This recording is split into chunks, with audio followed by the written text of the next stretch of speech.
The following presentation is a gift from the team at Streamline Publishing, publishers of Fine Art Connoisseur, Plein Air Magazine, and weekly newsletters Fine Art Today, Realism Today, Plein Air Today, and American Watercolor, and events, the Plein Air Convention and the Figurative Art Convention. We offer over 400 different art instruction tutorials and ultra high-quality video by the world's leading artists. If you like what you see, help us support our artists and our team with your purchase. Each video aired has a special discount code for today only in the comments section with a link to the video offered. And to see everything we do, or if you want to receive notice of new releases, new products, and new events for artists, simply click the other link, which says, see everything we do. Thank you. Hi, I'm Eric Rhodes with Plein Air and Fine Art Connoisseur magazines. Did you ever wonder how John Singer Sargent painted, how he got all that beautiful brushwork? Did he paint fast or slow? Well, I've always wondered that, and so has Thomas Jefferson Kitts. In fact, he has spent his life studying Sargent techniques, studying his paintings, reading everything that can be read, and he's going to teach you what he believes is how to interpret Sargent in your paintings. Enjoy. John Singer Sargent was born in 1856 in Florence, Italy, to American parents who were living and traveling widely as expatriates in Europe. They had had the means to join the many affluent Americans who were then broadening their cultural experiences on the continent. John and his two sisters born after him accompanied his parents wherever they went, and mother, an avid watercolorist, took it upon herself to educate the children as they traveled.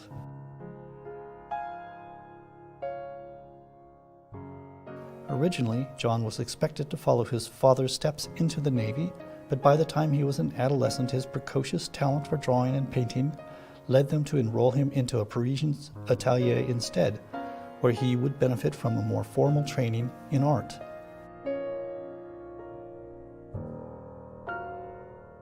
Sargent was 18 years old at the time. They chose the atelier of Carlos Duran, run by a Spanish painter who had achieved considerable standing and success in Parisian high society, even though his teaching methods and philosophy were radically different from most of the other French schools in the city.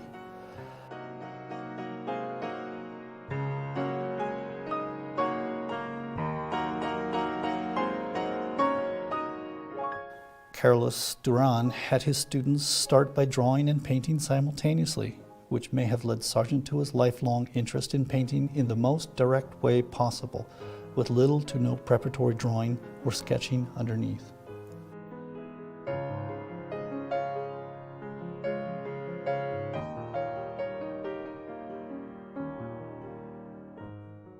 After leaving his teacher's studio, Sargent continued with his travels, visiting European museums and studying masterworks from previous centuries, notably by such painters as Diego Velázquez,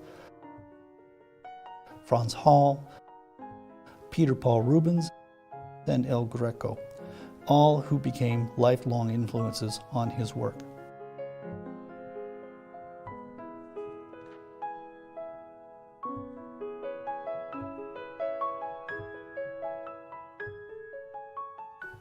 Sargent's itinerant lifestyle became an ongoing source of inspiration, and during his lifetime he produced over 900 oil paintings and more than 2,000 watercolors, as well as uncountable sketches and charcoal drawings.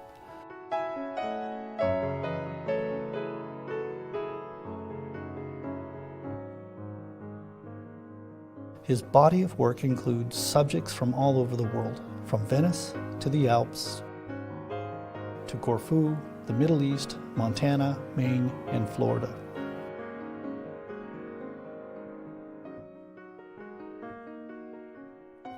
Domestically, Sargent spent most of his life in Paris and London, living with close family members and friends.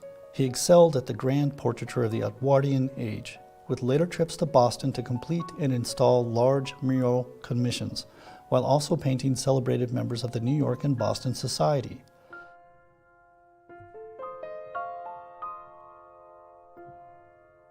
Sargent had enjoyed early acclaim as a portrait painter in Paris, but in 1884 his submission to the Grand Salon of Madame X Supposedly, a modern portrayal of the new Parisian woman resulted in a scandal that ended his career in France.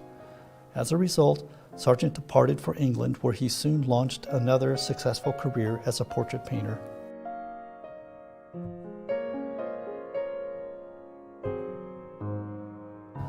From early on, Sargent demonstrated a remarkable ability to draw with a brush, which inspired admiration as well as later accusations of superficiality.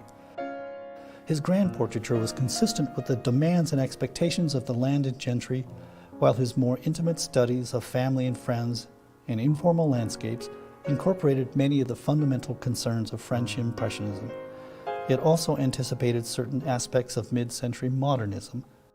Later in life, Sargent stopped accepting portrait commissions entirely and devoted his time to producing public murals in Boston and painting en plein air during his seasonal travels, both in oils and in watercolor.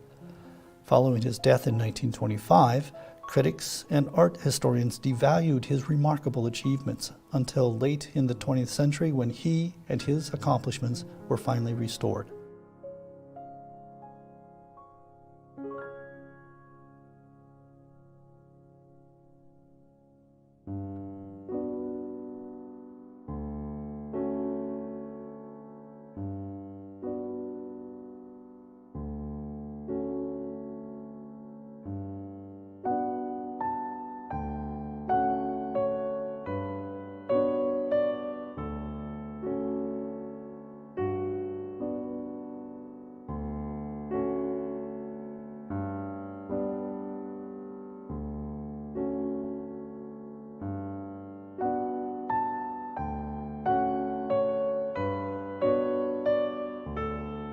Hello, my name is Thomas Jefferson Kitts, and it's my honor and privilege to present a demonstration on Sargent's working methods.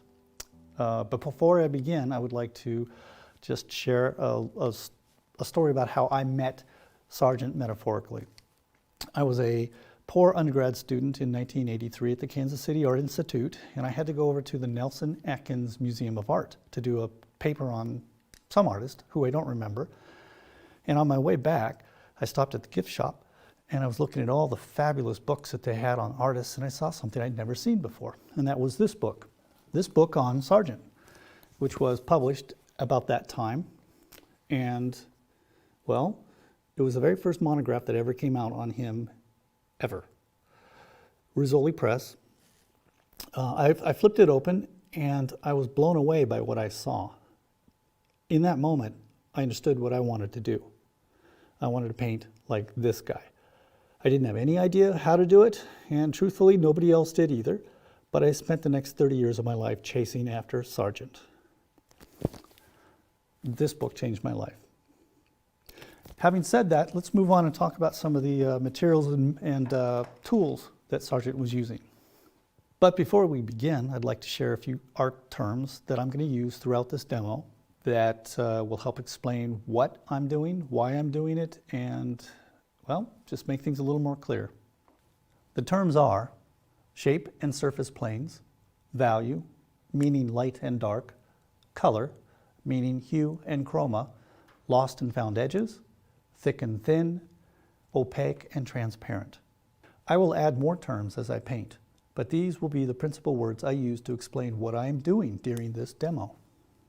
All of these terms have to do with the quality of the paint and the value relationships that he's establishing.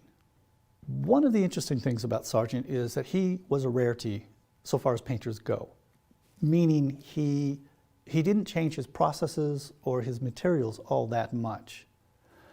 In terms of his palette of colors, as established by the Tate in England and the Harvard Fogg Museum, he painted with lead white, ivory black, neutral gray, burnt sienna, raw sienna, burnt umber, raw umber, red lead, Verona brown, vermilion, rose madder in 2 different shades, lemon yellow, chrome orange, Indian yellow, artificial gamboge, tiers vert, transparent oxide green, emerald and viridian green, ultramarine blue, Prussian blue, cerulean blue, and indigo.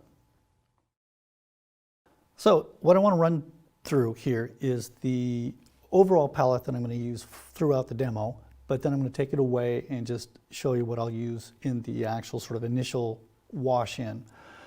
The paints that I have here, again, they don't exactly match what Sargent was using because many of them we don't have available today or we shouldn't be using. And also some of the paint has been made in such a way to make it sort of act differently than, say, the paint he would have had access to, just the way it physically pushes around.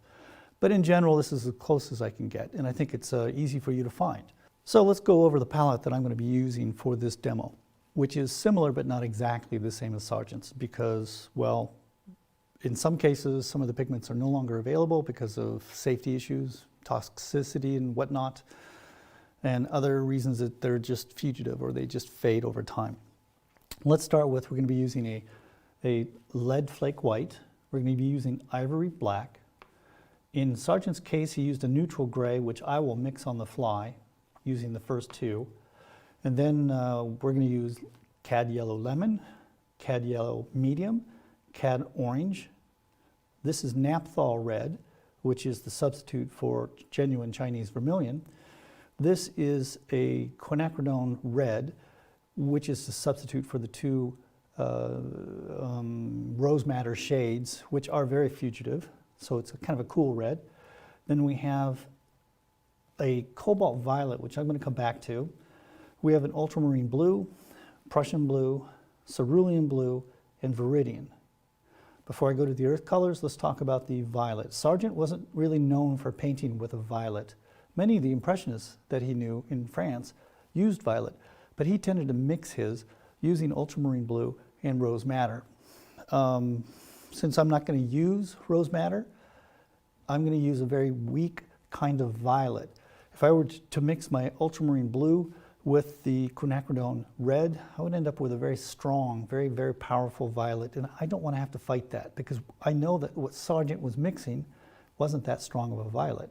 By substituting this cobalt violet in, it gives me a immediate violet that can be pushed towards red or pushed towards blue, but it's weak. It mixes very nicely, and it would have mixed very much like rose madder and ultramarine blue would mix in his day, instead of using some contemporary violets, which are very strong. Moving over to the earth colors, Sargent used Indian yellow, he used ochre, he used raw sienna, he used burnt sienna, he used raw umber, and he used burnt umber, and he used something called terre verte, which is an earth-based, very weak green-brown. And that pretty much covers the paint that he was using. So let's talk about what mediums Sargent was painting with. I always thought growing up that he painted with just turpentine, real turpentine, and oil. And that's what everyone thought as well, but some recent studies done on his paint films at the Tate in England shows that mastic, which is a varnish, shows up in a lot of his paintings, in fact almost all of them. So it also turns out that he was using what's called a bodied oil or a heat-bodied oil. So the medium I'm going to use is something I have avoided for most of my life because, well, I didn't know that's what he was using. But it's actually based on Meriget's medium. It's also known as McGilp. And if you talk to conservators about that, it's kind of it's an issue with some of them. They're concerned that if you paint with this particular medium, your paintings will, well, they'll darken or they'll crack or they'll just prematurely age. And that's why I stayed away from the medium. It's a beautiful medium, it's wonderful to paint with. But while I was again doing the research on Sargent, I kept asking myself, how could he be using this medium and why is his painting still holding up? So for the purpose of this demonstration, we're going to use something that's a modern counterpart. Modern in the sense that it's still the old ingredients. This is not a manufactured mastic medium. This is actually the real deal, but it's done with using modern tools, modern chemistry, better materials, with the hope that in the future it's not going to change. We'll see. All I know is that when I was doing my testing and working out how the paint moved around, I suddenly realized, wow, this is how you get some of these painterly effects that Sargent was producing. So I mentioned Meriget's medium and or McGill with some reservation, and you will see me use it here. Another thing to be aware of is that it does have lead boiled into the oil. You make this by boiling a lead salt into the linseed oil, which turns it into something that's commonly referred to as black oil, just because it's darker, not because it turns black. And then that's mixed in equal parts, 50-50-ish, between mastic and turpentine and this black oil. And it turns into a gel, and that's what you're going to see me work with. And we'll talk about that in detail as I'm painting, because that gel imparts a very, very cool thixotropic quality to the paint, which again I'm going to talk about as you see me paint. That, well, the people who use it, they love it, and I can see why. The other things that we're going to use a little bit of oil, and in this case, a little bit of odorless mineral spirits. Now, Sargent would not have odorless mineral spirits. Mineral spirits, which is a less refined form of odorless mineral spirits, was invented in 1928. And well, it was invented for the dry cleaning industry. But obviously it became quickly adopted by painters because it was an inexpensive, easy to get kind of thinner or solvent to use in your paints. Sargent would not have used this. He would have been using rectified turpentine, real turpentine.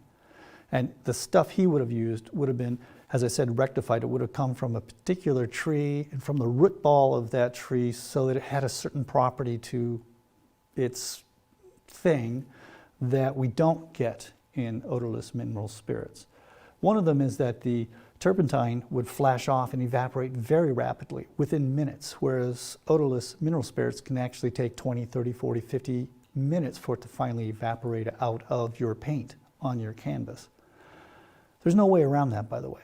But for this demonstration, because almost all of us are really working with OMS now, odorless mineral spirits, I'm going to use it here, but not much. Most of my moving around of the paint is going to come from the medium, or it's going to come from the addition of this oil. And this is just cold pressed linseed oil, which would have been very in keeping with the oil that Sargent was using at his time. So now we've talked about the paint, we've talked about the solvent, and we've talked about the actual medium, paint medium that I'm going to be using. Let's talk about both the canvas and the brushes that we understand Sargent was using. Most of what we know is coming from sort of analysis at the Tate in England, from their conservation department. They did some recent studies which I found very fascinating. One of the most surprising things about Sargent in the research that I did had to do with his brushes. I had always thought that he'd been painting with filberts, some soft and maybe some hard, but largely filbert brushes, sometimes fairly long to get those calligraphic strokes. But in fact, analysis at the Tate had shown that he used a very limited range of sizes of brushes and a particular, basically one kind of brush. Most of his paintings were executed with what's considered a flat, meaning it's got a squared off end and it's a little longer than it is wide. And the size ranged from 1/4 inch across the ferrule, which would be the metal part, to about 3/4, which is not a lot of difference. Even his larger paintings seem to show brush marks at about that size. Now, if he needed to, say, soften an area, or if he needed to kind of throw down a larger shape, you can look at his work and you can see how he'd lay paint down and then he would wipe it off with a rag. And that would be one of the ways he would build up these smooth transitions and keep the area transparent.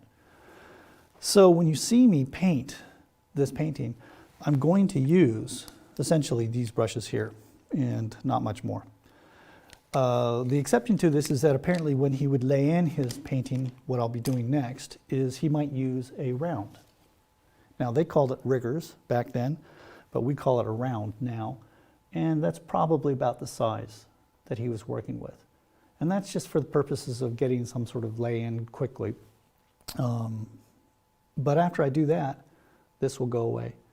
And it may never come out again. There's a few other brushes that I might use for sort of small touches. But I won't be painting with them. I'll be laying down little highlights or little dots and things. So from brushes, we move to the canvas. The the painting support that Sargent preferred. And again, I found this very interesting because I thought he kind of just used whatever he could get whenever he was traveling, or whether he was in Paris, or when he was in London, or when he was in Boston. Fact of the matter is, he was pretty picky about his painting supports, and it's generally understood that he had a support custom made for him. He didn't necessarily buy his brushes or his paints or make his canvases. He had all that stuff done for him by his assistants or by commercial color men.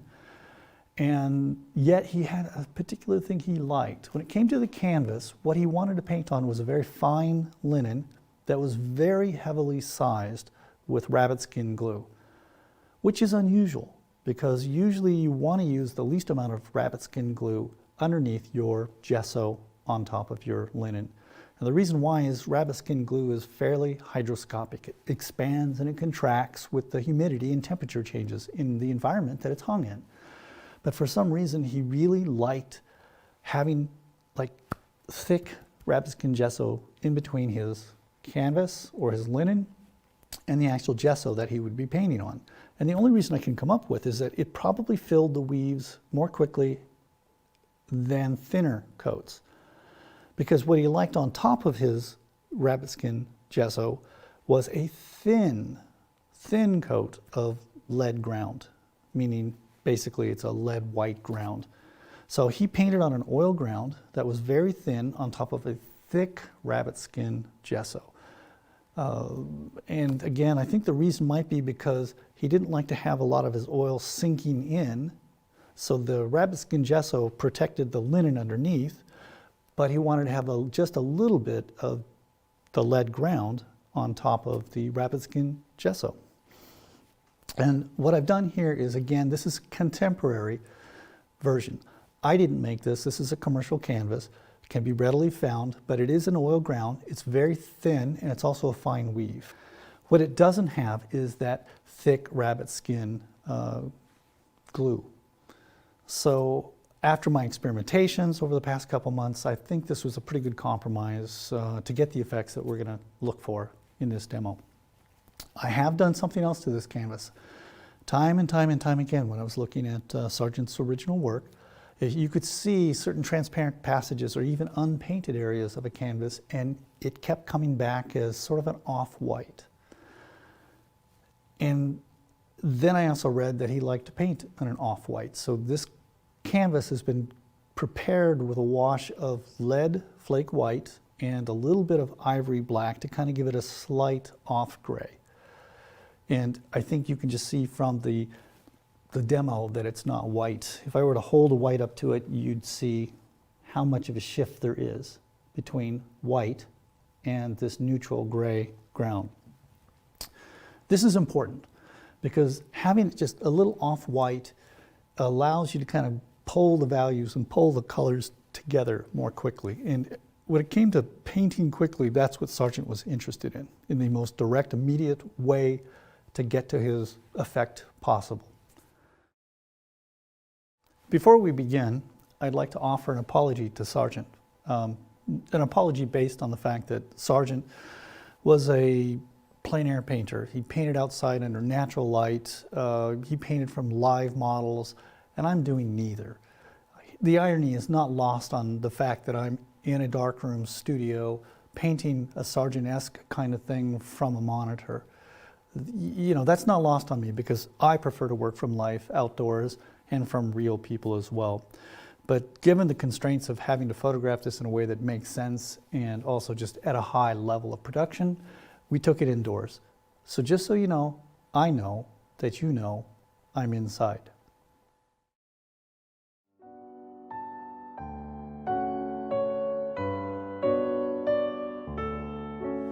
So one of the things that everyone comments on with regards to Sargent is how fluid and spontaneous his paintings look. And we have to be cautious of that because while he did draw directly in as he started to paint, he didn't necessarily lay down a drawing on his canvas and then fill it in with color. In fact, it's rare that you ever see anything that indicates anything of the sort, or drawings, or any sort of underwork. He did a lot of prep work going in, meaning he would do a lot of sketches. You know, if you look at Madam X, there were many pencil sketches and paintings and tests and watercolors and things like that that kind of prepared him for the final painting. And that's pretty true for a lot of his major works. And I took that path here myself, which was to work out some of the problems I anticipated having using charcoal.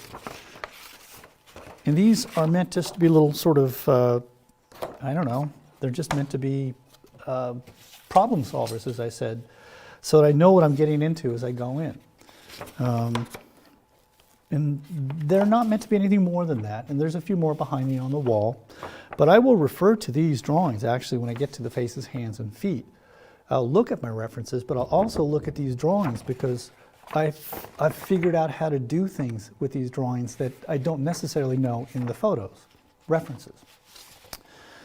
That being said, we're going to do a little sketching in, but it's very light and unfixed sort of sketching, meaning that I'm not trying to put down a developed grisaille and add color on top, because that's exactly the opposite of what Sargent would have done. I'm just going to use the drawing that I do to situate where the figure is going to be within the rectangle, where the big shapes are going to be, where's the area of focus, that kind of thing. If I get a good start, that means I'll move along much quicker, and I'll sort of avoid certain traps or pitfalls that I can fall into if I have a bad start. When you look at Sargent's paintings, he didn't start paintings the same way every time. So there's some latitude here in what I'm about to do. But I want to talk to you about how I learned to lay in sort of or situate the composition, and how I learned to start a painting, and how I think he might have done it more often than not. There's a couple things. He would have used a fairly neutral, value-based lay-in. It wouldn't have a strong color at that point. He would have been interested in sort of where are the mid-tone values first, because generally he worked from the mid-value range out to the bottom and to the top end, the lights, almost always. And that's what we're going to do here. So what I'm going to use is a mixture of just basically burnt umber and the lead white and some of this medium that I've been talking about. And we'll just push it around and get it close. So, Sargent said, put enough paint down so that you could push it around. Interesting things happen when you actually put thick paint down. Having said that, that's not what I want to be doing right here, right now. I want to keep things thin.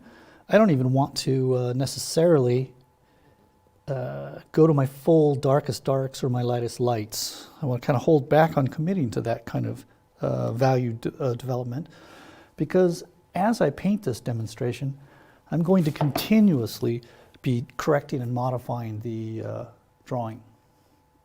There will be no point where I'm done drawing as I paint this.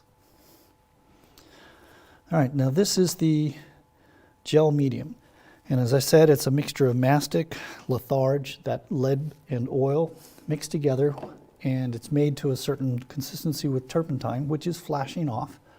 If you decide to paint with this, be aware that you want to have some ventilation, because there is real turpentine here coming into the atmosphere. Brushes. Let's just start with something sort of middle size. That's the size we're going to use for our lay-in. So for the duration of this demo, I will be working from a monitor, which you'll see in some of the shots. So you can see, how big it is. You can see how it relates to my setup with my easel. Ideally, I would have an even bigger monitor than this, because if I can get things to a 1-to-1 reference size, then that's great. That's really easy. But this is really good. And you may note that this is a vertical painting, and we've turned the monitor vertical for that reason, so that I can get the image up as big as possible.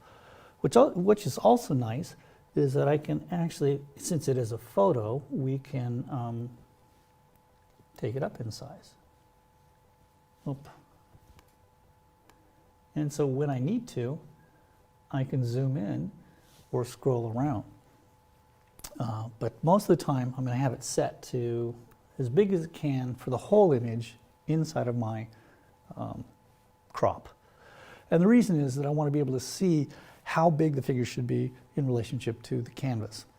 The other thing you may or may not be able to see is that I've got some crosshairs that divide the canvas up and give me a little simple grid.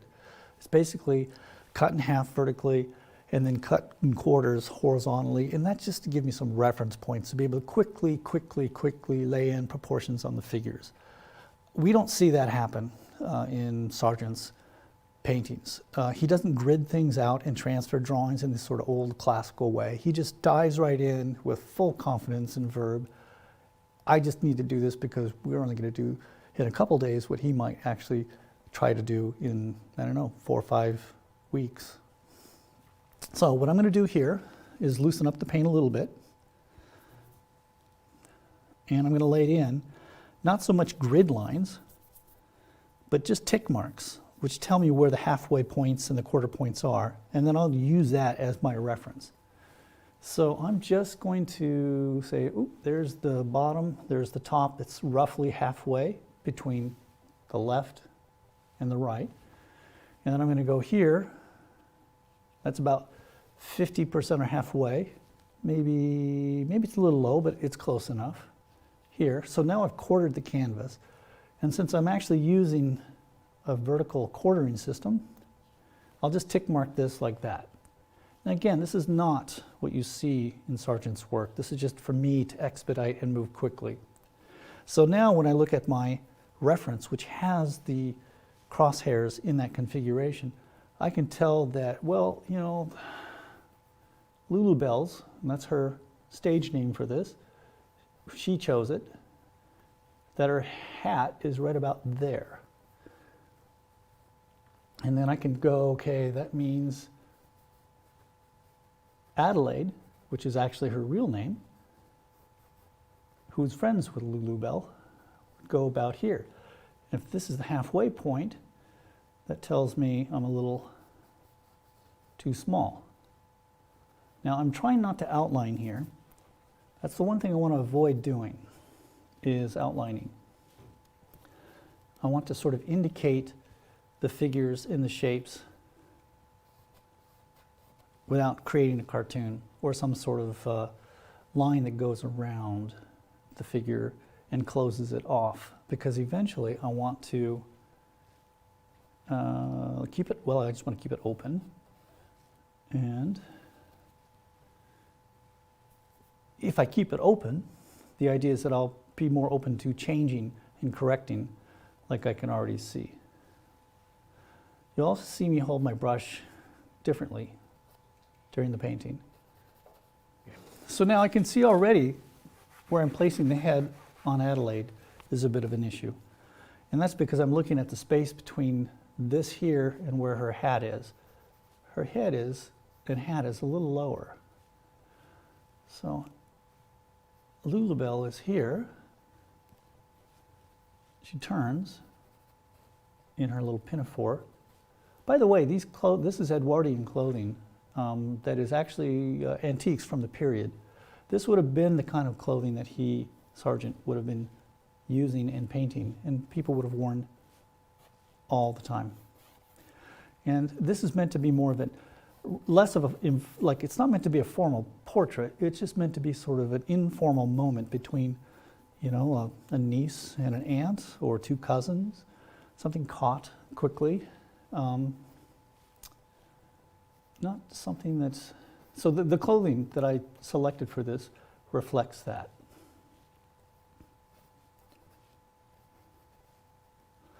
And again, I want to make sure I avoid outlining too much. Now, again, what I'm doing here is I'm looking at various pieces. I'm not just looking, let's say, at Adelaide's head. I'm looking at the space between Adelaide's head and Lulubelle's arm, the negative shape as well, to kind of develop a proper sense of scale. And it will look kind of messy for a while. That's okay. It's oil paint. I get to screw it up and wipe it off and scrape back.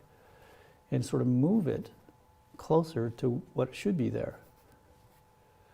Now, let's see, here's her shoulder, puts her hands somewhere out here. It's a little higher, somewhere like in there. Now there's a tree here, which is kind of cool. I love this old apple tree.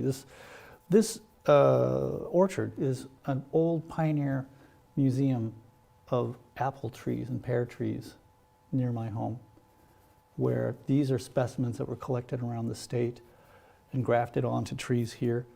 And somehow that just seemed appropriate. Okay, so now I'm leaning back so that I can kind of get further away. I can start to make smaller adjustments, let's say.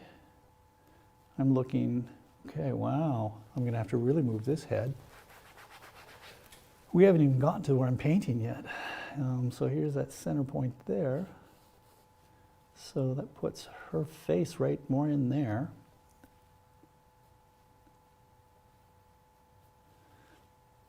So we're going to be looking at the negative shape a lot right here.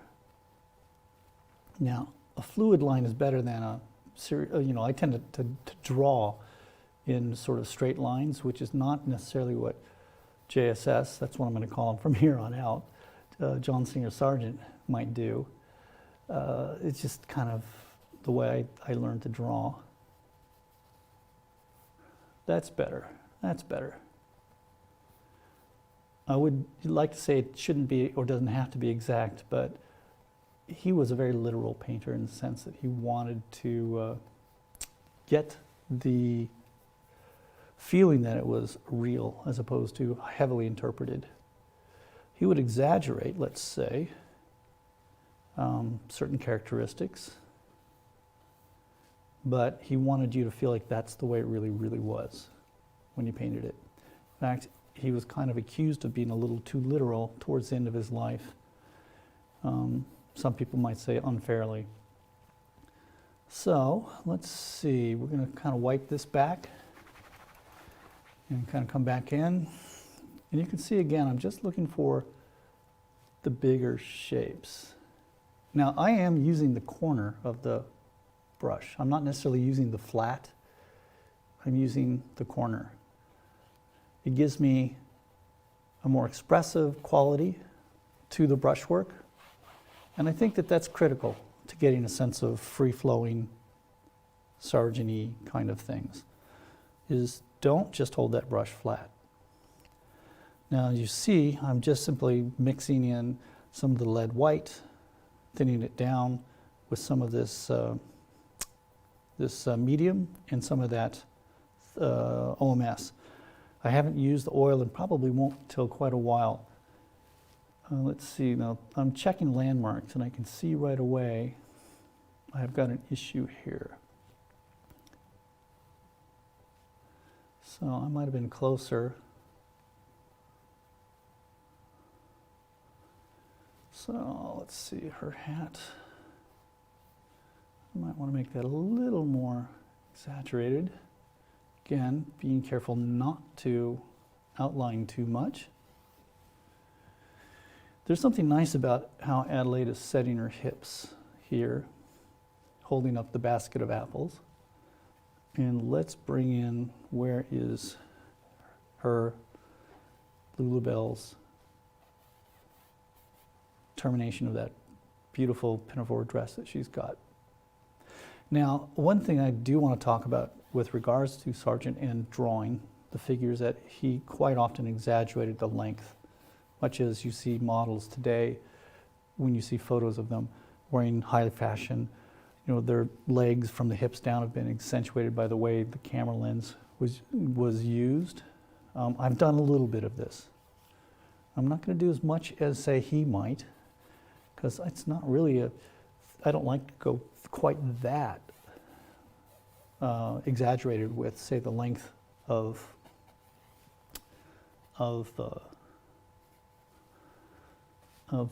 the figure, but I do want to sort of pay homage to that. This would be, say, the foot in that area. Now there is more space between this, so that's that negative thing. So I'm going to go with that for now. And what I mean is that there's more space between the two dresses. And we'll see how that looks. Now, one of the things that you aren't going to see until late in the game here is that there's going to be, this is an apple tree. And I'm going to be putting a lot of apples up here, sort of hanging down. So that's why you see me setting the figures so low. Normally, if this was just more of a straightforward portrait, I'd raise the figures so the heads were further up in this area here. But I want to allow room for the design and the pattern that's going to develop of the apples hanging on the trees, of the apple that is in Lulubelle's hand, and even apples on the ground. Just sort of like use the apples as a way to kind of move your eye around and through the image. This is something I do see a lot in Sargent's informal work, is he's always looking for some sort of repetition in form and shape and design, to put it simply. Okay, so let's see. Now, poor Lulubelle forgot her 19th century shoes, so she volunteered to stand in this tree in bare feet, which when I saw that, I said, oh, girl, that's awesome. We got to do that. But she put up with some discomfort to do that. She's a strong gal in that way. Now, you can see everything's weighted over here already if you're paying attention. And I need to think about how I'm going to counter that so it doesn't look like the composition is sort of leaning or tipping to the left. And one of the saving graces I've got is I'm actually going to bring Adelaide out a little more this way. She has a bustle on, believe it or not. It's Edwardian, so it's not quite like a Elizabethan, but she is wearing a bustle under there, so it brings it back. And this tree here is in the crop meant to kind of pull the eye back in towards the center. And you can take liberties with the shapes that are outside of the figure to do that. And you can see I'm not worried about indicating too much about the trees or leaves. This is just so I can see how things sit. Do I have the shoulders? Do I have the hips? Do I have the hands close to where they need to be? This is a particular kind of basket. It's a 19th century basket. Believe it or not, it's called a buttocks basket, and it's going to look like a butt.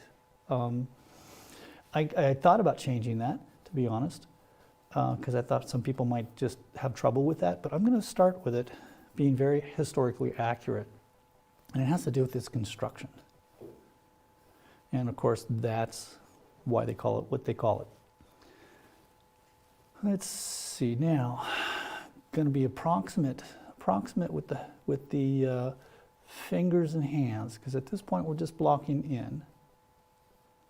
And the idea here is to kind of just quickly get a sense of placement, scale, and size. The next step is to actually start blocking in maybe some lights and darks.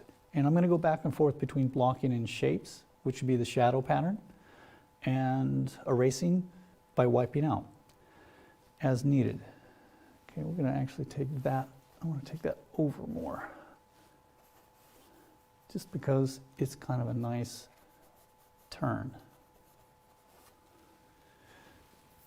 I hope you're not seeing me outline, because I really work hard not to do that, and when I teach, I try to get people to stop doing that when they're drawing or painting, so that they feel like they have the freedom to go outside the lines that they've just created, let's say. All right, so I'm just checking my position of things. Let's take that down there a little bit more. What's nice about this mastic medium is it has a nice pull and drag.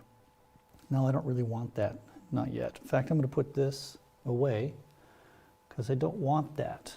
I want to have a surface that grabs the paint and doesn't get too slippery. And adding oil at this point would possibly make it slippery.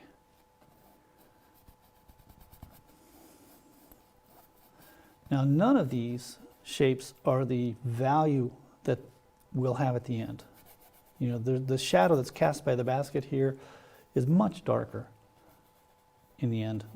But if I keep my darks lighter, then I'm more likely to make changes to the shapes as I need. I learned this when I was drawing in school. Not to go in heavy and hard from the start. I think, was it Michelangelo that said that I just chisel away all the things that doesn't look like the sculpture? That's in one respect what I'm doing here. I'm trying to just sort of take away or put in just enough to get the point across at this stage. Okay. Now it's funny, we'll get to light and dark shadow in this area at some point, but I just want to kind of see how things go.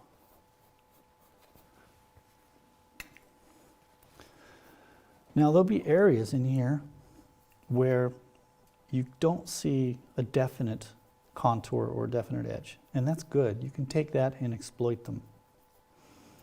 Like right in here in Lulu Bell's pinafore, you don't really see when it starts and stops in the shadows. And when the hat starts and stops entirely clear. Now she's looking down, so that means her hat, the radius is going to be in perspective downward. And Adelaide is looking sort of up and across, which means you see underneath her hat. And that's really an important element to this. The fact that those brims tell us so much about the direction of the heads. I'm going to bring this down lower.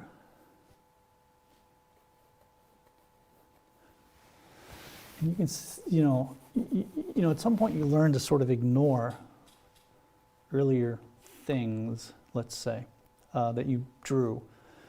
You know, you don't have to get rid of all your miscalculations. You can just draw past them, so to speak. So right in here, I'm thinking, oh yeah, okay. So there's more distance between her hand and her shoulder, meaning more distance this way. This would be a pretty good example of the tree is somewhere in here, hand somewhere in there, like that.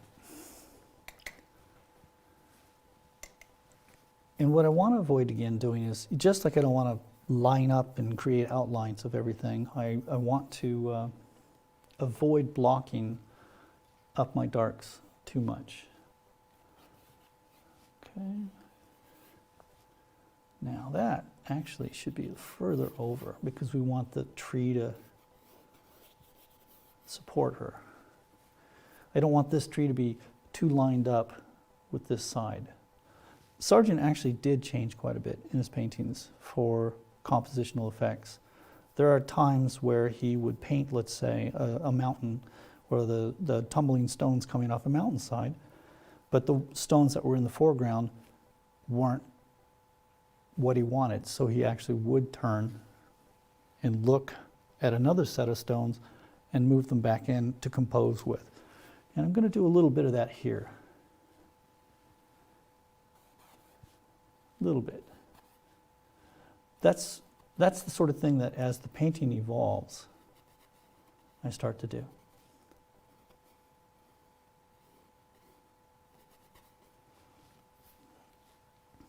Okay, we're going to bring this over. Now what I'm doing here is I'm just kind of using a plumb line. This tells me where the vertical is.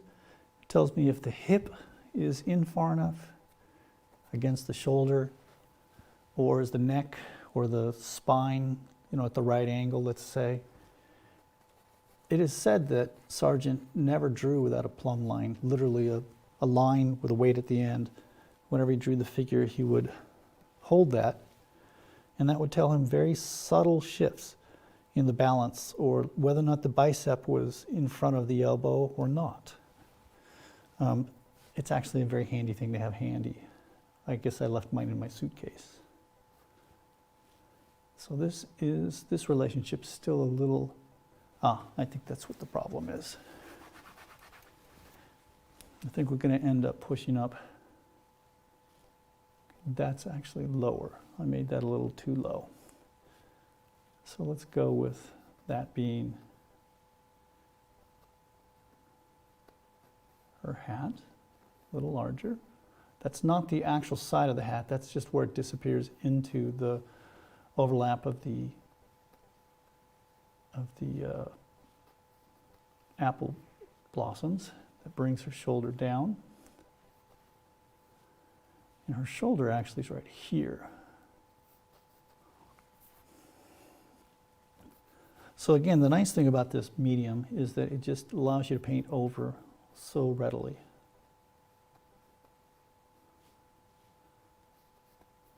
Now, Sargent was a shape-based painter, meaning he went after shapes. He didn't render, hatch very much. He's looking like for this. He's looking for that shape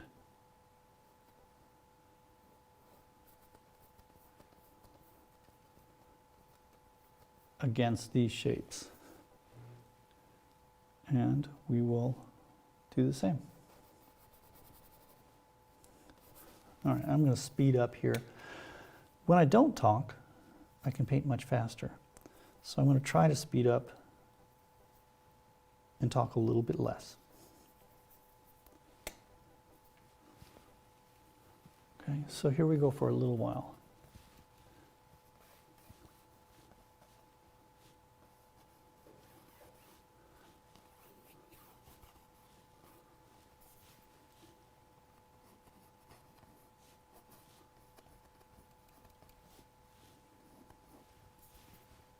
Okay.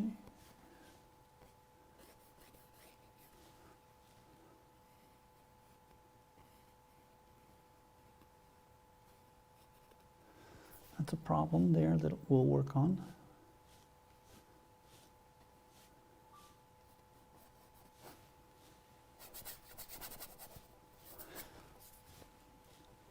Oh, I'm going to take these off because I think I can see much more quickly. Mostly because I'm getting to an age where it's harder to see things close. And I'm having to look close. Now this would be the dappled light falling across the pinafore. And again, I'm just adjusting it at this point. I'm also going to change it.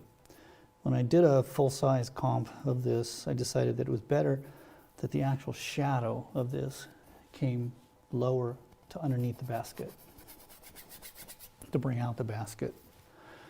And now I'm not going to try to paint individual bits of shadow yet. I just want to paint the block, let's say, of the shadow, and then I will come back and start to develop that a little more subtly. So we have this light basket against this dark, which I do like. We have this camouflage occurring where the shadow is coming over her arm, which can confuse the eye. And then we have the shadow where her shoulder is taking her into the shrubbery. Now there's also shadow here on Adelaide's shirt. I don't want to get too lost in that yet because it's small stuff. There's a cast shadow here. And now here's a decision I have to make, which is, let's see how these shapes work. We have to sort of look at the shadow cast here by the basket and the shadow that's being cast in dappled light. And where do they sort of merge in terms of value? Where do they sort of create a larger super shape? And initially that might look like it's flattening things. It does for now, but I'll come back in and after we get the middle values established. Remember, Sargent worked from middle values out. Once we have the middle values and the middle shapes established, then we will start to distinguish what's near, what's far. And we're going to get a little bit into, and this is just to allude to, I don't want to get caught up in trying to paint this all out. We're going to allude to some dark foliage.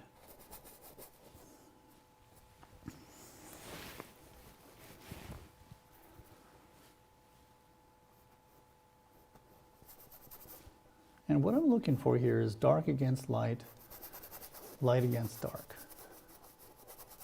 So I can see how the blocks, the shapes, the planes work. How one dark might tell me about the light and how one light might tell me about a dark. Key here is to do really quickly, not get caught up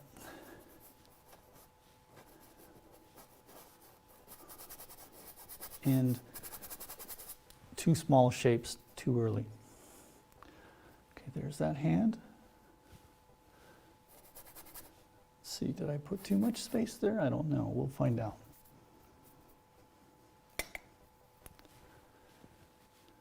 Okay, I am squinting a lot, even with my glasses off. I'm squinting a lot. Let's make this a little thinner. And let's do the vertical again. Yeah, that's not bad. So here's the foot, and here's the other foot. For now. What's interesting is that this is all kind of in shadow, meaning close to sort of the same darks. And that's how I am going to depict it. Now this and this are not the same. It's interesting, this shadow back behind that tree is actually a little lower than what's over here. It may be I may change that to be closer than that to each other. We'll see compositionally how it develops. Okay, and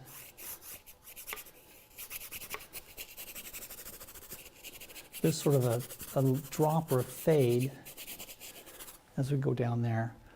When this goes a little darker, as it goes into a sort of soft shadow, that'll bring out the more edges, the lighter contrast against the darker darks.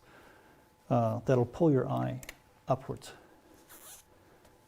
All right, so now I'm going to lay down some very thin washes, and they're just meant to kind of start to separate larger masses. Meaning, I want the area of focus. What I want you to enjoy is this area of the painting here. The backlight behind the trees, that'll be a secondary element, but I really want this to be the story. And by putting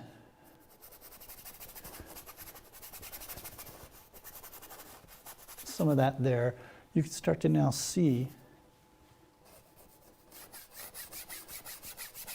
that Adelaide and Lulubelle are becoming more present, for lack of a better term.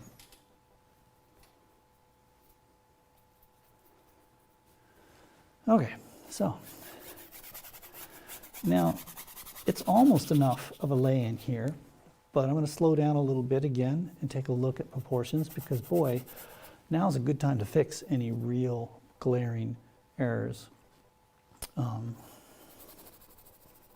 It's more like that.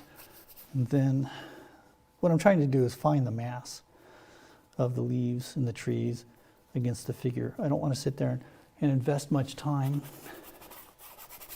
in drawing them out. I just want to sort of get a sense of if this is lighter or darker. Some of you might want to put more. Some of you might want to put less time into this stage. It changes for me, as I imagine it probably did for Soroya. depending on the circumstances and the time I had, have to get something down. So do what you can do in the time you have.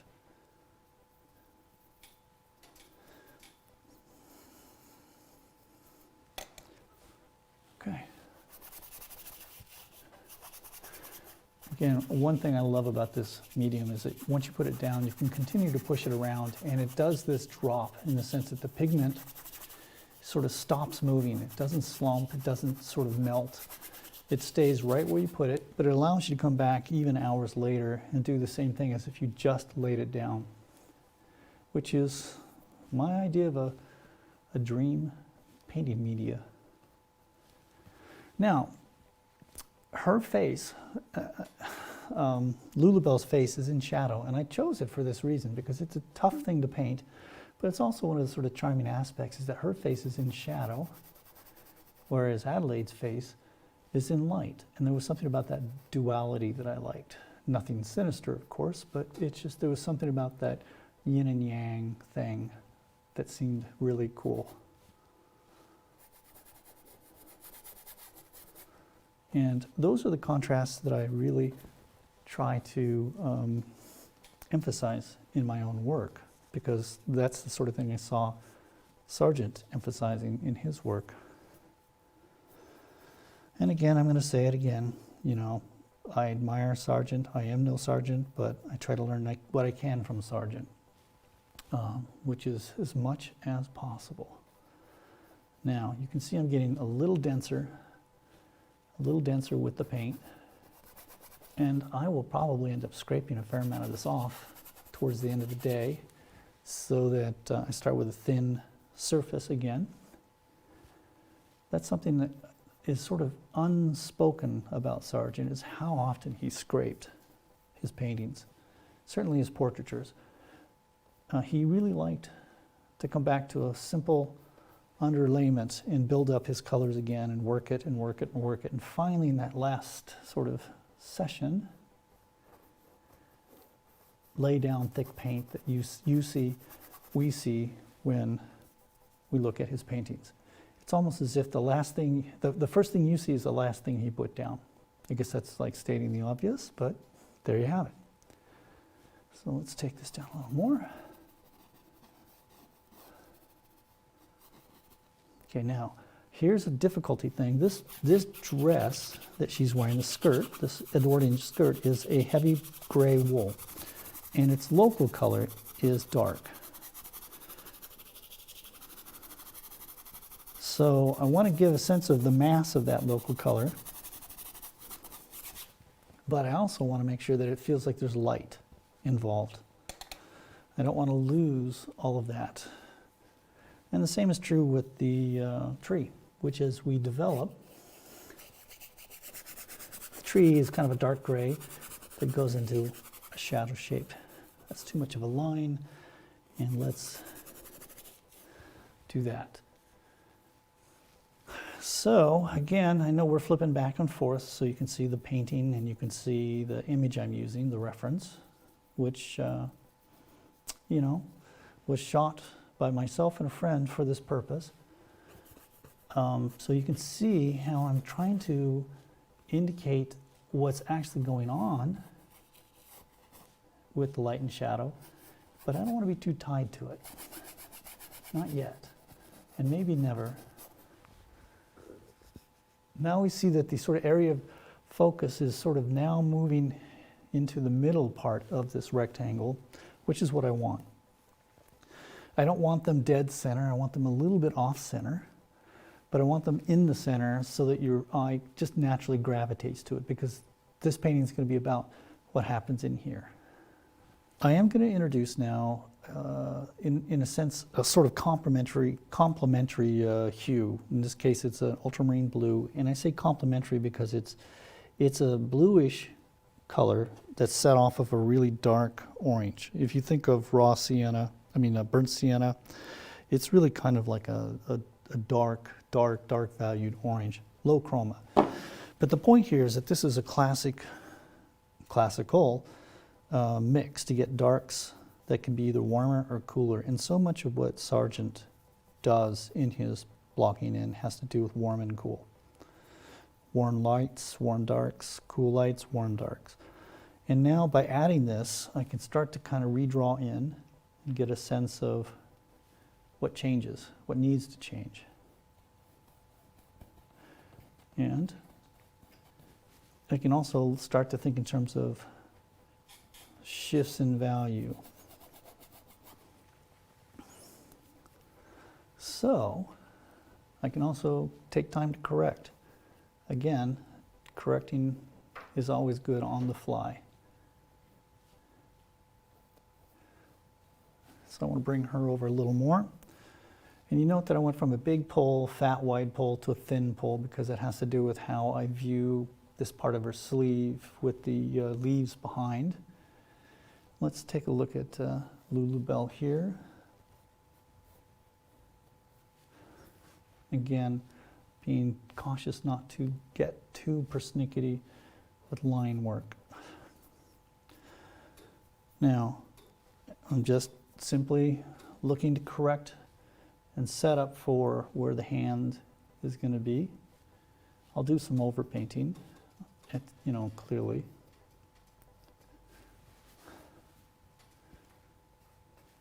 Actually, I'm going to put my glasses back on now. Okay, yeah. Because I'm starting to look at small issues. Now this is just meant to tell me where the basket is.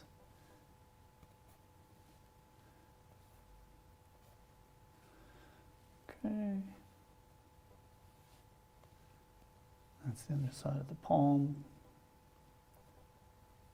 The thumb, which is a little far over. Let's move this over. Now I want to lean back while I'm making these changes. Because if I don't, I can get too persnickety, and I can also stop seeing the whole painting together, which would not be good. I want to be able to see as much of that painting as I possibly can.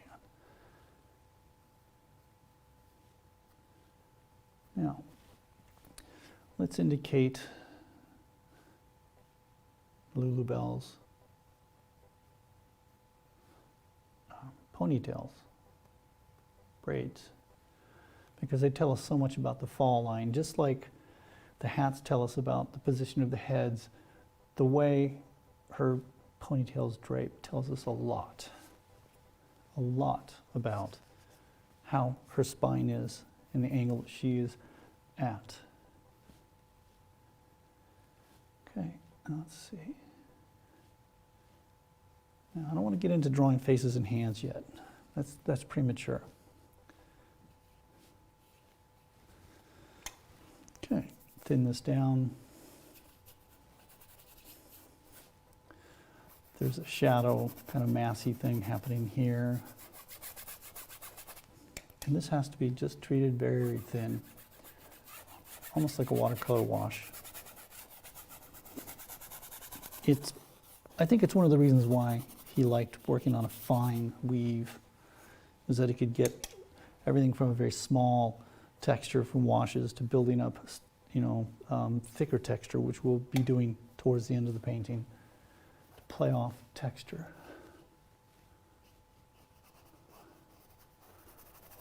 I think a shorter path to here is simply just go dark in value, take it to the middle values, and then we'll come back in and punch out the sky holes. And then we'll add thicker paint for lights and darks. Let's go ahead and go bigger for this area. So we've gone from that brush to this brush. And the only reason is that I want to be able to move quicker.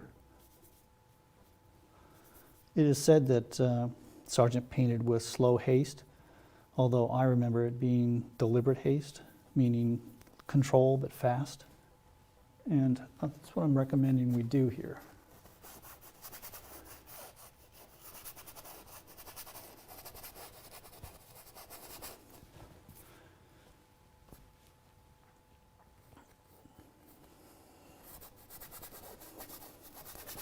Okay.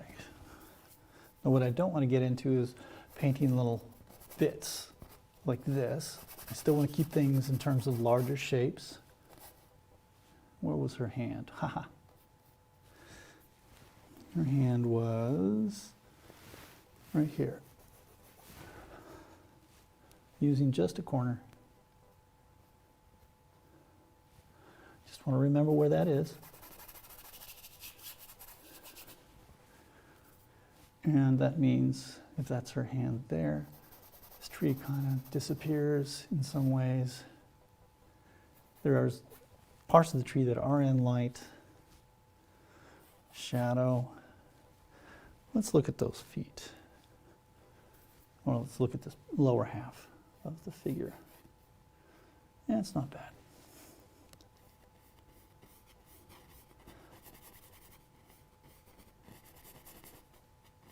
I know it looks like it went away, but you can always get it back.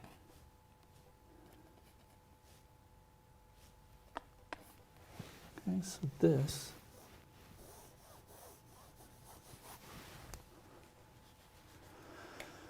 all right, I'm not far from starting to mixing up blocks of color. Not far at all. Again, I just want to indicate that there's a mass of leaves here, which then forces the eye back into this inverted triangle that I find very compelling. And I'll have to make sure that the tree, the sky holes in the foliage up here don't compete with this area.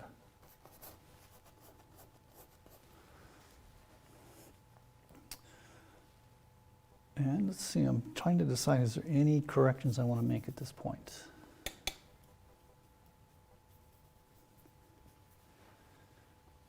Let's see.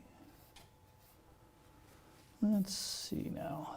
No, I mean introducing, because this lead white is different than titanium white. It doesn't get as cold or chalky as quickly.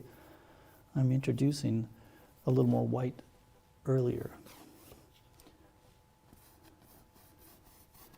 Right.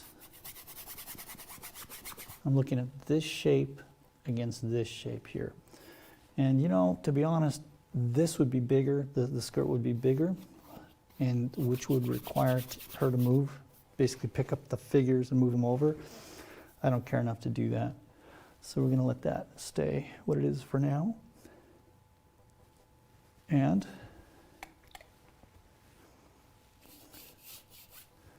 put that in. Put that in. That in. And that is essentially our composition.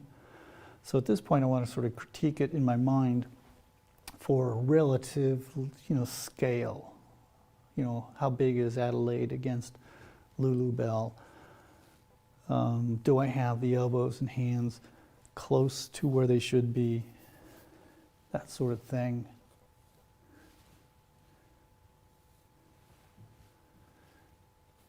Essentially, can I continue to whittle away or chip at what doesn't look like the painting? Let's see, that would be there. So that basket's a little lower. Okay, so now we're going to take a break and I'm going to lay out the full palette so I can start to mix the mid-tone colors.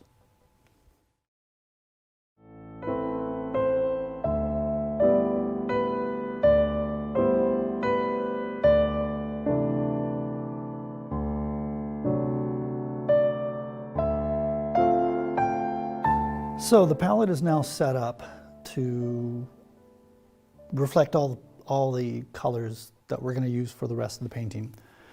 We won't use the same amount of everything, obviously. We'll probably rely more on the earth colors than, say, the primaries, but it is set up in a certain logic. And it's basically a spectral palette, meaning it's like the rainbow, starting here as we move through the primaries and the secondaries, all the way to here, which is Viridian. So we have, again, cad yellow lemon, cad medium yellow, cad orange, naphthol red, quinacridone red. This is the violet, which I mentioned is not on his palette, but he would have been mixing his rose madder with his ultramarine to get something close to that. This is the ultramarine. This is the Prussian blue. This is cerulean blue, and it's real cerulean blue. It's not the cerulean blue hue, it's the real stuff. So it doesn't have quite the punch that modern cerulean blue hue has. And this is Viridian, which would be substituting for the emerald green that he might also use.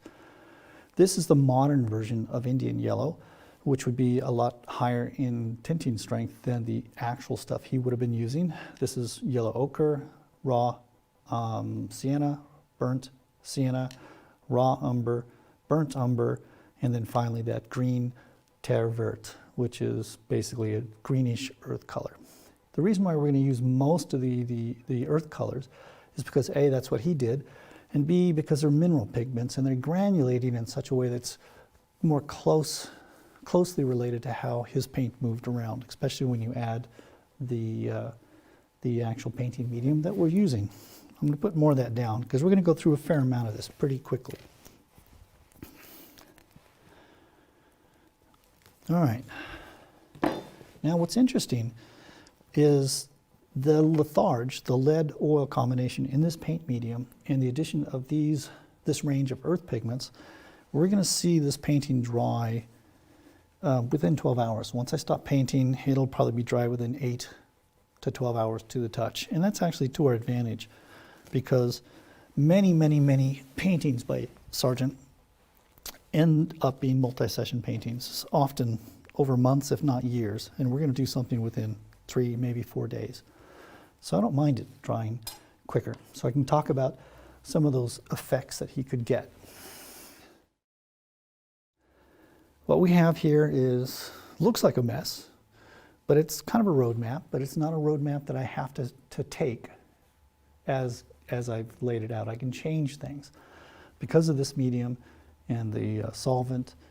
And I'm going to start to actually I'm going to go back in and redraw things, but I'm going to sort of kind of look, I'm squinting, I'm looking, I'm squinting, and I'm thinking, where do I want to start? And I think I'm going to start with a sort of a very thin passage of Adelaide's head and neck.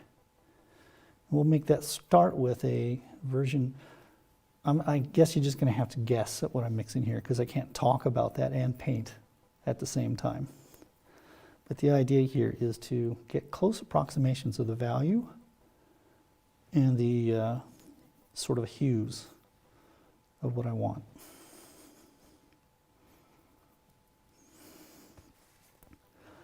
Now, that's probably a little darker than it should be.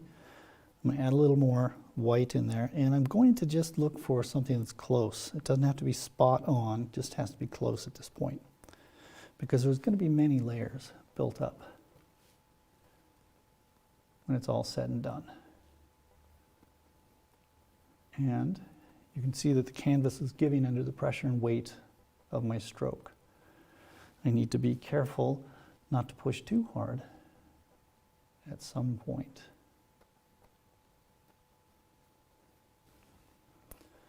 And I'm just thinking of the shape.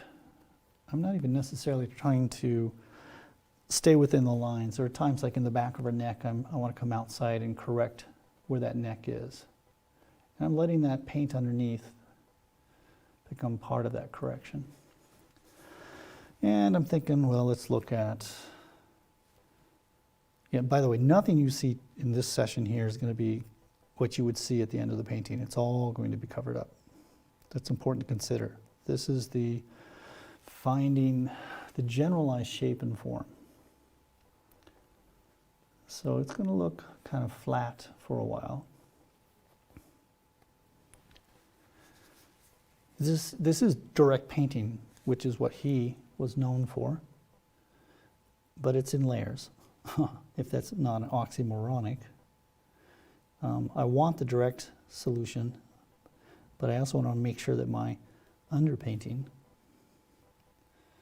is sort of set up for the overpainting that happens at some point later.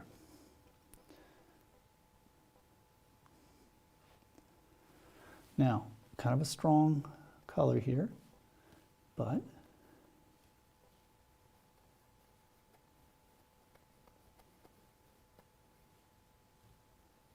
okay. Okay, let's see. Now let's look at Lulu Bell's little pinafore, which I see is kind of a very subtle but light blue. And we're going to kind of put green blues and bluish, reddish blues in it over time. But again, we just want to be close at this point. And we want to keep things fast and furious.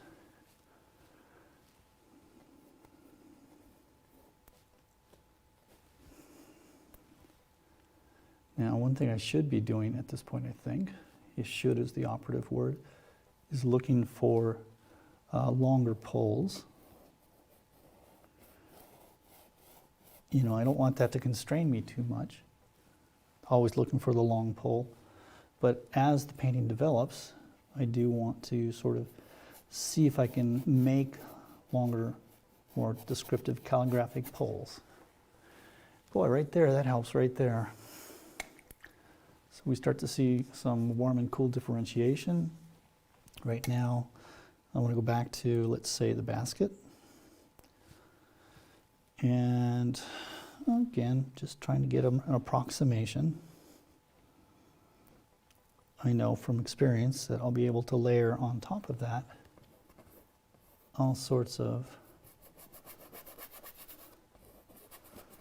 variations of that color, the mass color of the basket. And so now we're starting to see right away how Adelaide has a white shirt. It's kind of the lightest light in that part of the painting because we have tinted the basket.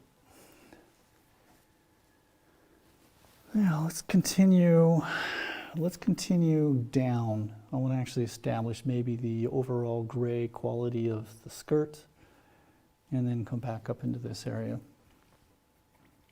We'll also start laying in sort of greenish casts in the foliage so that we again have a sense of the hue that should be in that area. But before we do that, this is an easy thing to mix, but I didn't put down any black. It's said that the first time Sargent was asked to paint with Monet, and Sargent thought Monet was the only impressionist of note. We'll go into that later, maybe. But it's said that when he first set up to paint and he looked at Monet's palette, he cried out, "How do you paint without black?" And I don't remember the actual quote in its entirety, but it had to do with the fact that Sargent felt he couldn't paint without black. Wasn't that interesting, was it? Other than to know that he did paint with black. I'm going to make the sort of neutral gray out of those two, and then I can take and push that in all sorts of directions: warmer, cooler, redder, greener, bluer. In this case, I'm going to go a little more towards the purple. Purple meaning towards the violet. And again, now I could mix with a knife this into the color and create some very creamy, beautiful things to push around, but we're doing this quickly. Now that might be a little too purple, but that gets us in the ballpark, doesn't it? And again, I'm looking to paint or lay down the middle value, the mid-tones, as he would have called it. I don't use that word myself, tone, but I am for this video, mostly because so many people get confused by what do you mean by tone. Are you talking about the value? Are you talking about tonality, meaning how the painting is keyed? Are you talking about a musical term? I've always found it a little confusing. But in the case of Sargent, tone, I think, equates with value.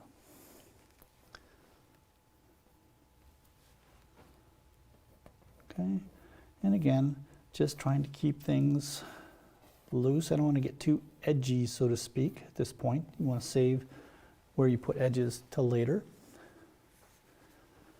I'm not even sure I want to get into a lot of modeling of the light. That's interesting. I was going to go elsewhere on this, but I feel that it's probably better to set the overall shadow mass that Lulabelle's pinafore is in. That means changing it, the temperature from this burnt umber to something cooler and a little grayer. And that's easy to do. When you use neutral tertiary colors, such as the umbers or the siennas, I guess that was a sienna. No, I take it back. It was an umber. You're able to sort of shift the temperature or the color of that around. So we're going to take a little of that. And actually, I'm going to recycle some of that purple. I don't think I'm going to have to put some other colors into it. This is where you pick up paint and you borrow from other piles to make a neutral, let's say. Now that's nowhere near where I want to be, but to get there just takes pushing it in that direction.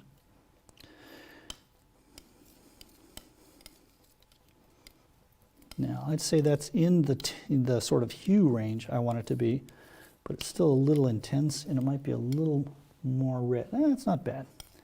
I think what we're going to do is just cheat in the sense of I'm going to just take that shortcut and then we're going to lay this in and see where we are. At this point, you don't see me dipping my brush to clean it because everything's happening in sort of the same value range or very similar value ranges. It's only when I start getting into, let's say, the whites of the shirt or the lights of the dress or the skin tones where I'm really going to start cleaning out my brush and worrying about the purity of the color I'm mixing. Scumbling, just to keep the paint loose. And remembering to keep a lighter touch at times. And then that starts to connect this shadow that's on her pinafore with the light that's on her pinafore. And perhaps I can even be a little more aggressive. Now that's a lot of paint. I'll end up knifing or wiping that down. And it's also gone a little purple. So, see that this is wet into wet. And that's one of the beauties of this medium, is you can do that. You can just push paint right into it and it will sort of mix on the canvas. Sargent did a lot of that mixing on the canvas. He did a lot of pre-mixing, but he also understood how to make a third color from two colors pushed into each other.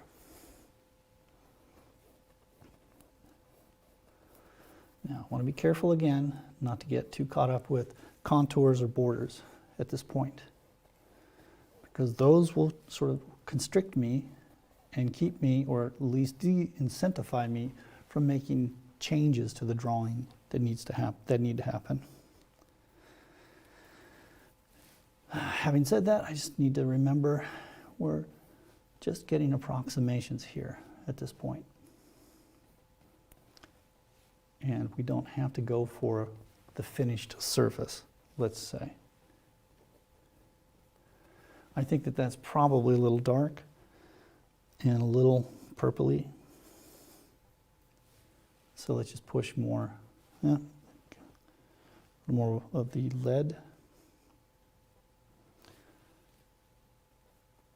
Again, like that. There's a little shadow there that rounds out her shoulder, cast shadow. And then of course we have this area here which goes into shadow on her shoulder.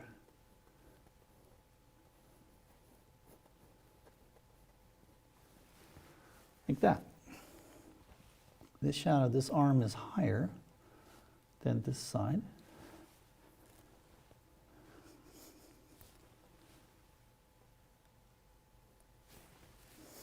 And that's enough for right now in that area.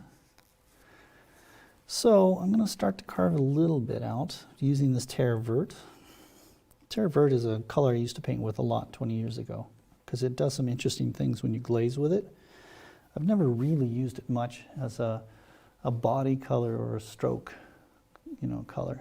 But let's see what it does. But what I like is that it does cause this beautiful striation that sort of captures a sense of motion.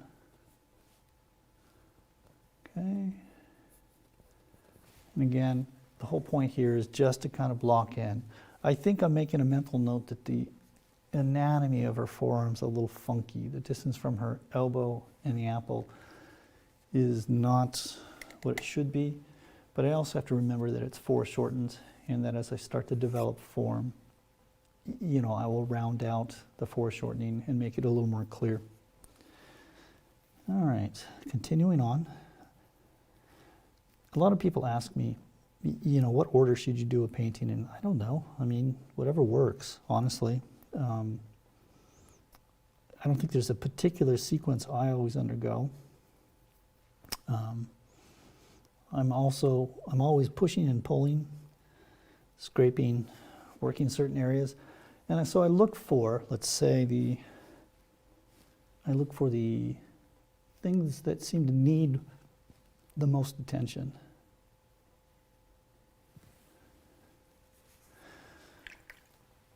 Okay, so I'm going to be bouncing around a fair amount here on this painting as it starts to develop or continues to develop.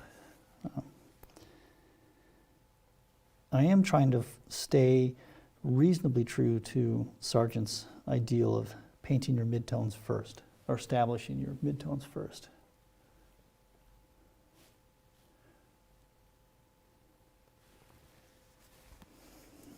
Now, what you see me doing here with the rag is I'm not just swirling this in the odorless mineral spirits and then going to paint. I'm actually trying to get any loose paint or any loose mineral spirits out of the brush. And that's why I use cotton rags. They're much more absorptive than paper towels, and in the end they're even less expensive when you buy them in bulk packs, either from the store, art store, or from, better yet, paint stores will sell them to you very cheaply. And you'll probably find that you use less of these than, say, rolls of paper towels. I do. But when I'm jumping back and forth, I like to have this in my hand. It's one of the things that has probably made the most difference in my painting, for the most part. Now I'm going to just do some big sort of shapes with the green. I've never tried using this paint this way, so we're both going to see something happen here. Yeah, see, there's not a lot of tinting strength there. It doesn't really go very green. It might have been better off for me to have started with this on the gray-white of the painting. But in for a penny, in for a pound. I know I can take that burnt umber that's already down there and shift it very easily.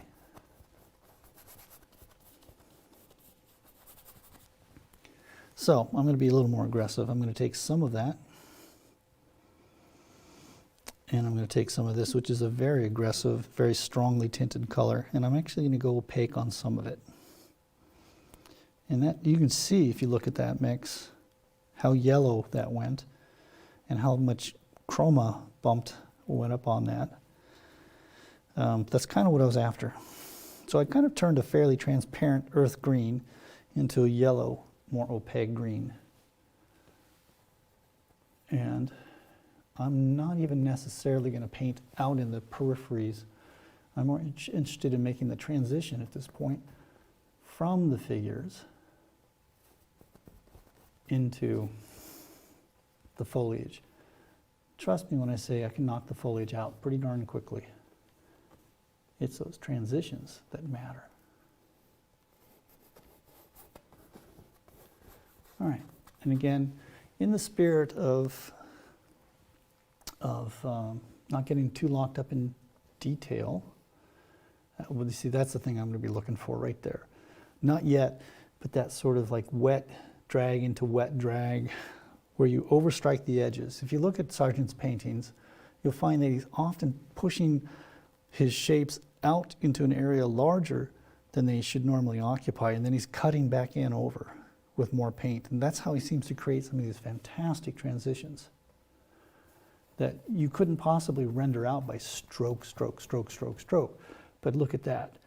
We'll be working towards that as the painting progresses. And there's another thing is I've noticed in some of his paintings he would do this where he doesn't really pick up the brush. He doesn't go stroke, stroke, stroke. He's doing this, and there's always contact in the brush with the surface, which also again lends a whole different quality to the mark. And then as the painting develops, he might be giving you more of a longer pull. So right there, that's kind of where I wanted it to go. I wanted that to feel a little more greener, or more green. I'm not worried about lights and darks. I'm just worried about sort of overall middle value hues. So let's do some more of that elsewhere and then move on. Now I'm going to try this with the Viridian. This is a color I'm much more familiar with. Now Viridian has a blue cast. This has a yellow cast.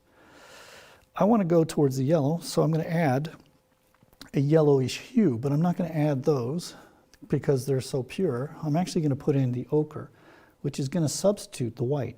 It's going to push it towards the yellow green, and it's already opaque, and it's lighter than the Viridian, so I'm going to end up with a color that's pretty darn close. But if you were to look at it, you'd see there's more opacity here. Let's see what happens if I add some of the medium. Yeah, it gets closer, but it's still more opaque. Let's see how it looks over here. You know, it's still a little too, well, it's not too bad. I'm not going to worry about it. I was going to say it was a little too bluish. Now, I don't mind. In fact, I want some of the umber to be showing through, both sort of uncovered by the green and also through the transparent of the green. I want some of that because that's one of the things that's going to tie it together, meaning tie the colors together, sort of a unifying value in hue. Now I'm going to thin this down. I don't normally want to thin my paints down, but up here I do want to keep the painting thin. I want the thicker impasto parts to be more towards the center, to where the story, the narrative, the relationship that I want to depict exists. Now, I'm not trying to smooth out the surface. I'm just trying to randomize and sort of make it less active between light and darks up there so that our eyes, again, are drawn to the center. And a lot of these strokes you won't really see, I think, towards the end after I put other paint on elsewhere. Remember, the sky holes will come in at some point, and that will start to make these strokes look less varied, less intense. So I step back so I can get an overall effect, see it. The idea being here that I like to have people view my work from about 5-6 feet, especially at a painting this size, maybe even as many as 7 or 8 feet. One thing that's nice is that when I step back like this out of the frame, I can actually see my reference, my subject, and my painting all at once. And I can start to see things that have to be modified or corrected. When you paint like this, it's really hard to kind of get a sense of, is this the right size of the face? Is this too big, too small? Is this in the right place? Because you just can't make that mental jump. But if you're like this, way back here, you can actually see what has to change. And boy, there's some things that have to change. Hey, would you like to win a beautiful painting worth almost $3,000? We've got a beautiful Joe McGurl plein air study that he's done of the sunset in Maine. It's gorgeous. If you want to have an opportunity to win it, go to paintinggiveaway.com. Just put in your email. That's all you've got to do, and you only need to enter once. We'll be giving away the prize at the end of May. Go to paintinggiveaway.com.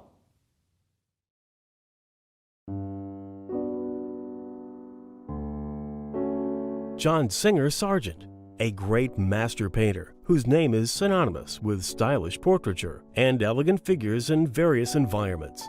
His paintings have inspired and influenced artists for a century and a half. Artists everywhere have been on a quest for his secrets, methods, and materials ever since. This video is unique from other demonstrations, I think, in its length and the detail that I will go into. Thomas Jefferson Kitts is exactly the modern master to bring Sargent's brilliant insight to your work. In this video, he shows you why Sargent was Sargent. My plan is to show you the things that we do know that Sargent did, the materials he worked with, and also offer some fairly informed speculation on things that we don't know about, but we can see in the work that he produced. Thomas spent decades studying every aspect of methods, techniques, and materials Sargent used to create his masterpieces. Shape and surface planes, value, meaning light and dark, color, meaning hue and chroma, lost and found edges, thick and thin, opaque and transparent. All of these terms have to do with the quality of the paint and the value relationships that he's establishing. You'll find out what exciting paint colors Sargent used, how his canvases were prepared, and his preferences for brush types and sizes. He lived at a special time in art history when the Impressionists were clashing with the academics. He borrowed the spontaneity of the Impressionists, but never abandoned the disciplines of good drawing, although mostly with energetic, direct brush painting. And you have to be brave. You really have to be brave about this. You can't just sort of sneak up if you want the strokes to convey a sort of, convey a sense of activity and action. With this video, Sargent Techniques of a Master, you can clearly benefit from both the mastery of John Singer Sargent and the modern master Thomas Jefferson Kitts. Get ready to be enlightened. Available on DVD or digital, to view on your computer, tablet, or smartphone. Order your copy today.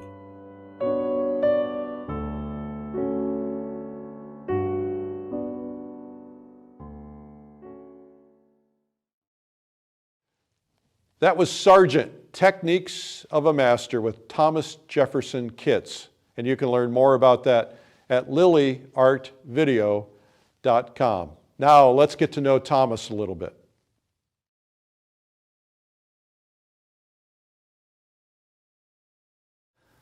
A lot of people ask me, when did I start to paint? And there's two answers. The first answer is I've always painted. There's no time in my life when I don't remember painting, drawing, or something. It just from the earliest days. But I think in terms of how I paint now, that comes from the undergraduate degree that I got at the Kansas City Art Institute. I was lucky enough to get into a studio. This is back in 1984. And I was lucky enough to get into the studio of a man who insisted that his students draw and paint from life, which was not very common at that time. And I think that really set me on my path 35 years later. I'm also asked, what do I like to paint? Or what is my ideal subject? And honestly, the subject is like the second thing in my mind. The first thing is, do I want to paint something? It's not like I decide I want to paint boats this morning and then in the afternoon switch over to painting people. I like to paint it all. In fact, it kind of drives my galleries crazy sometimes when I walk in with a painting that doesn't really relate to the work that I've given them in the past. But, I just like to paint. When people ask me to describe my painting style, I sometimes don't know how to answer that. I'm a bit of an ADHD person when it comes to painting. I have a lot of art history and I have a lot of influences, and it's almost whatever I'm thinking about at that time. But if I had to put it in a sort of a simple soundbite, I'd say I like to combine aspects of realism and Impressionism and find ways to blend them together, mostly because the heroes that I venerate, the art heroes, they do something similar. While I'm widely known for my landscape painting, specifically the en plein air or on the spot, on location work I do, I've actually been trained with the figure dating all the way back to the early days in the 80s, and I've enjoyed putting figures into my landscapes. I just haven't done much of them in the last 15 years. I'm returning back to working figures into my landscapes because I'd like to share that aspect of what I do with my collectors and with the world who's interested in what I do. Another thing I'm often asked is, where do I get my inspiration? Not so much in subject matter or environment or something, but in terms of who do I look to for, inspiration. There it is. I have always made it a point to look at artists of the past as opposed to contemporaries, mostly because I want to see the work that stood the test of time. So commonly I would say, let's say obviously Sargent, Sorolla, Zorn, but if we go past deeper into history, you start to come up with people like Franz Hals or people like Velasquez, and even the Impressionists. It's all good. It really is. I can find almost something of merit from almost any painter of any period that I want to extract and somehow understand better. Color is everything to me. I think it was my entrance into painting. When I went away to school, I thought I actually might be color deficient because I couldn't see the colors that other people talked about. And what was really going on is that I wasn't understanding what I was seeing. When I ended up in school and had color classes, suddenly I started seeing things that I didn't recognize before. And it wasn't that the hardware changed. It wasn't that my eyes were different. It was I was taught about color and what it is and what it does and how to use it, so that then everything I look at has color. I understand it. One of my favorite quotes is by Cezanne. And it goes something like, he says, "I apply color until I achieve a likeness." And that has been a credo for me for the last 3 decades. Another quote I like having to do with color has to do with William Merritt Chase. And he said, "Get the color right and the eye will do the rest." And I found that to be pretty true as well. If I just nail the color, be it realistically or be it sort of interpretive or expressionistic color, if I nail the color, people really see the subject. Along with color is the fact that I love playing with the paint, with the brushes. To me, one of the things that still separates painting from, say, digital computers and imagery is the fact that it's a physical thing. Paint is real. It pushes around, it lifts, it sticks, it scrapes, it does all these things. It has a dimension. It used to be that we used oil paint to kind of create the illusion of space into the picture, as if you were looking through a glass window onto a world, and that you wanted to remove any sort of, surface to that window so that there's nothing impeding you to see through that window to whatever was on the other side. The window being, of course, a metaphor. But since modernism and today, we actually try to make the viewer aware that they're looking at a surface. They're looking through paint to the subject, let's say, but the idea here is that I'm not trying to hide that I'm painting any more than, somebody's trying to hide that they're singing. I have been asked, do I paint anything else? And yeah, mediums all over the map. I was trained as an illustrator, so I can certainly find my way around gouache, casein, acrylic, watercolor, pastel, and oil. I've concentrated on oils because I think of oils as being the sort of the grand piano of all instruments. Everything can come back to the piano and be expressed. Whereas if I go into, casein, you can do some wonderful things that are beautiful, but there's certain things you can't do with casein, and that same is true for pretty much any other medium. However, having said that, I have lately been going back to painting in watercolor, partly for the challenge and partly because, it's just a beautiful media, and I want to see if I can actually learn to control it. One of my favorite quotes by John Singer Sargent about watercolor, when he was asked what did he think of his watercolors, he responded, well, it's making the best of an emergency. And there is that aspect to doing a watercolor that is not in oil. I can take my time, I can slow down, I can be more leisurely with an oil. With a watercolor, you just have to go lickety-split. I came to teaching honestly, or as honestly as one can. I started teaching 10 to 12 years after graduating myself and spending time out there painting, drawing, and moving around in the real world. I was actually asked to put together an art department for a BFA program, which I did and ran for 10 years. So I had this wonderful opportunity handed to me to both design curriculum, staff the school, and work with students for 3 to 4 years at a time. I left all that back in that was 2000 actually. 2000 I decided to leave that and just go back to painting full time, and started teaching smaller groups, workshops, a few weeks at most, and it was a different thing. But I have to tell you, I keep coming back to teaching because there's just nothing more pleasant, nothing that makes me feel better than working with somebody and suddenly seeing the light bulb go on, and you know they got it. This is something that they may have been struggling with for a long time, or they tried to come to it from a different place. But boom, it clicks, and they just get it, and everyone's happy. Everyone's happy.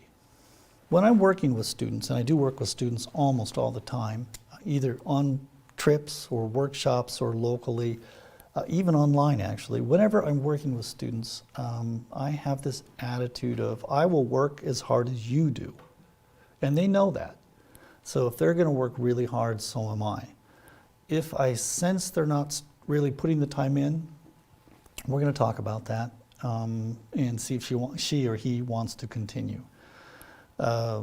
Honestly, in terms of inspiring people that I'm working with, it comes down to picking out the really good stuff that we can build on and sharing that with them.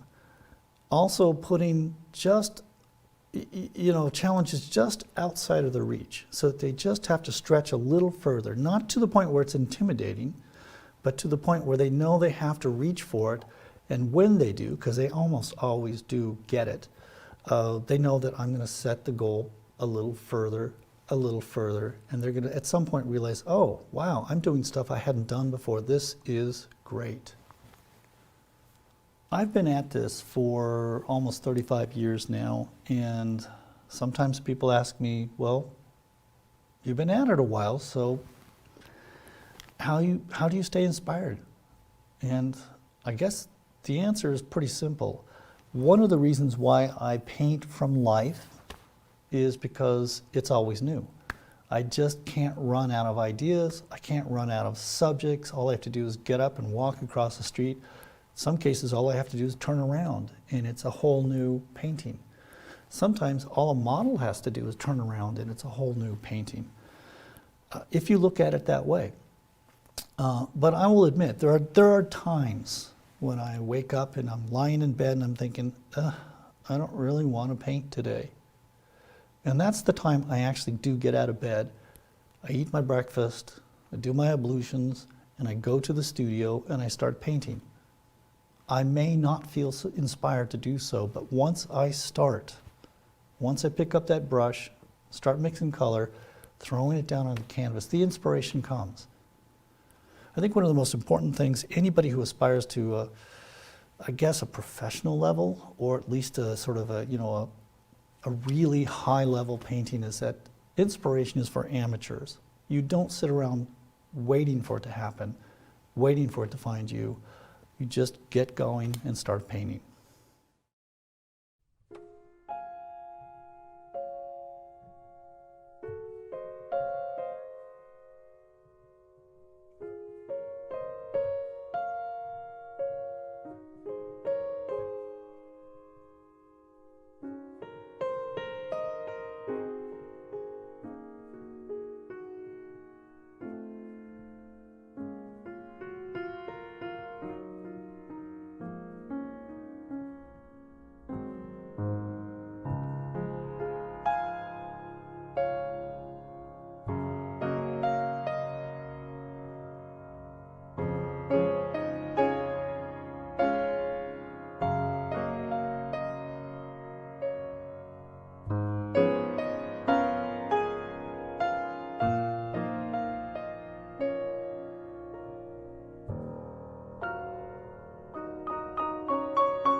That was Thomas Jefferson Kitts and Sargent, the Techniques of a Master. You can learn more about that at lilyartvideo.com. Thanks for watching today and keep practicing. I'm Eric Rhodes.